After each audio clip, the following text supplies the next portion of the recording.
Hi, I'm Dave Marciniak with Revolutionary Gardens, and today I want to talk about using perennials to create a sensory garden. When we think about perennials, obviously we think about sight and how they look, but a sensory garden actually engages all five senses. It's great for kids, it's also great for people that want to experience everything that their garden has to offer. So the first sense is touch.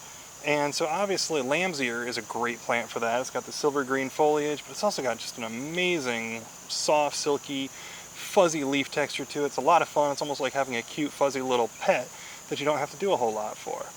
Another one that I love for touch is succulents. I'm 38 years old and I still can't stop poking and prodding and playing with these. They're so much fun and they're a great way to teach kids about the incredible diversity available in plants. Smell is an obvious one when it comes to plants because we always think about their fragrance. There's all kinds of things like lavender that everybody loves the fragrance of, but one I want to talk about is mint.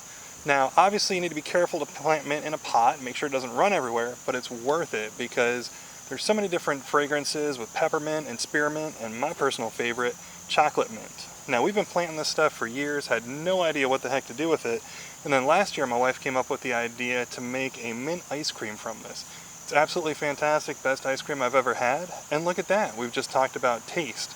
So you can see how easy it is to pull together a sensory garden using perennials. Now you may think sound is a hard one to do, and it can be a little bit, but something that's great for it is think at the end of the season, you know, those fall days when the sun is still warm on your skin, but you know winter's coming. That's when plants like these ornamental grasses dry out, and if you have the kids just sit real still and real quiet, they can listen for this moving in the breeze, and it's a lot of fun, and it's a good way to keep them quiet too, so everybody wins.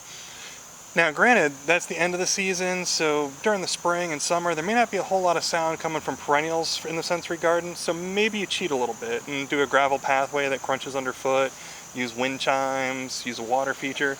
There's plenty of great ways to get that sound in there. So I've grown up, surrounded by gardens, surrounded by plants, and so I've always kind of taken it for granted. But the thing is, plants and gardens can do so much for people's well-being, and sensory gardens are fantastic for just that purpose. They're great for teaching kids all about the world around them. If you have kids with special needs like sensory processing issues, a sensory garden can be a great way to help really enliven the world for them. So I think it's fantastic, and when you get right down to it, plants are amazing. So you can look at them, you can touch them, you can smell them, you can taste them, and you can even hear them. What's not to love? Again, I'm Dave Marciniak with Revolutionary Gardens, and if you enjoyed what you saw here, please don't forget to vote for me for Home and Garden Trend Center of the Year, and who knows, maybe I'll get to see you at a Home and Garden show near you. Thanks!